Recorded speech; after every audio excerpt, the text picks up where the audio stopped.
for that, one has to understand that both Retort and individual quick freeze IQF are both preservation technologies, right?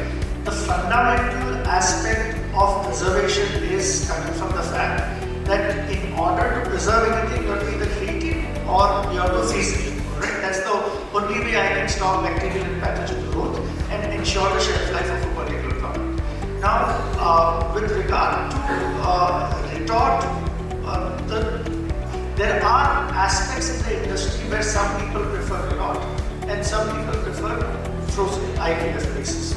So, the perspective of people who are very specific with regard to the taste and palate, they are now, especially post-COVID, looking at the frozen side of it. And people who are traditionally into traditional cooked food and everything, they've been focused on Retort. Now, the reason why this is in Retort, you have to understand that there is a double cooking taking place. So the double cooking involves that you are basically making a food, let's assume biryani. You're making biryani, cooking it, and then you are canning it or pouching it for Retort purposes, and therefore in that there are multiple technologies that come into play. So Retort typically takes place either through steam or through hot water or a mix of both or hot air. So there are multiple technologies that come into play into that. So that leads to a difference in the taste. So sometimes when somebody in industry wants to introduce, I have a very good